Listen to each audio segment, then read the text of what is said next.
This is Springtrap from Fnaf Freddy's 3. Imagine you're an indie game developer, riding the success of 2 games in your now $1 million franchise. But you have a small problem. Where do you go from here? Obviously you want to continue your convoluted story, hidden with Easter eggs throughout the gameplay. But you also want to stay consistent. I mean, you already have a style and a theme that works. Your franchise's look is unique and it's easily recognizable. It'd be crazy to throw that all away. So that is exactly what you do. I'm new, come back better than last year. It's a new me, never gonna look back. In the expansive Fnaf Freddy's franchise, the third game is probably the most unique. Fnaf 3's world design, layered character designs, and its unique use of color delivers a terrifying installment to the franchise while keeping similar themes. While a sequel could easily just be a copy of the previous game with a new color palette, Fnaf 3 avoids becoming bland and unoriginal, ultimately providing the player with a well-developed horror experience. When you're looking at the mainline Fnaf games, Fnaf 3 automatically stands out with its particular use of the color green. Fnaf 1, 2, 4, and even Sister Location have a color palette with a more diverse set of colors. However, Fnaf 3's palette is distinctly different shades of green and gray. Colors in games provide emotional responses. In a study done in 2011, they found that colors have always played a significant role in impacting one's moods, emotions, feelings, sensations, and perception. The color green symbolizes many things, such as nature, rebirth, and renewal. Rebirth makes sense in the context of the lore of the game. However, the greens used are muted and perverted by yellow and darker shades of gray, creating a twisted and unsettling sense of rebirth, tying into the game's theme surrounding Springtrap, the only real animatronic in the game.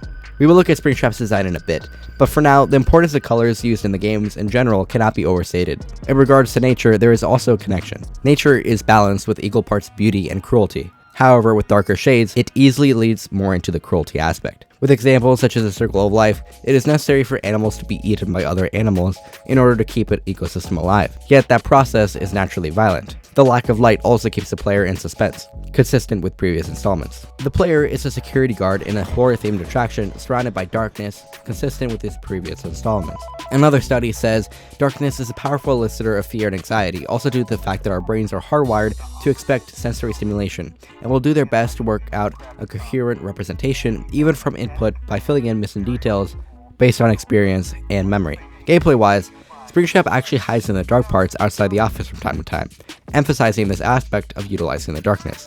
However, Springtrap hiding in the darkness is probably for the best, as his character design is terrifying.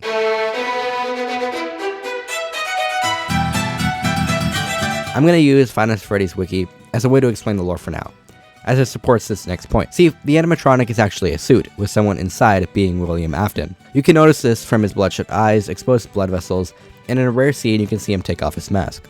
The players also become uncomfortable by Springtrap also due to its uncanny valley appearance. In a study analyzing this, they found that to a real human there's a clear drop in the pleasantness of the objects, and such objects include realistic androids, but also deformed humans or corpses that are definitely human, but still somehow different than what we expect humans typically to be. Having Springtrap be the main animatronic to follow throughout the game emphasizes the importance of the character, and is arguably the best design in Fnaf Freddy's, keeping the same theme of an animatronic designed for entertainment with a horror element. And knowing that there is a person barely alive under the suit, it has darker implications.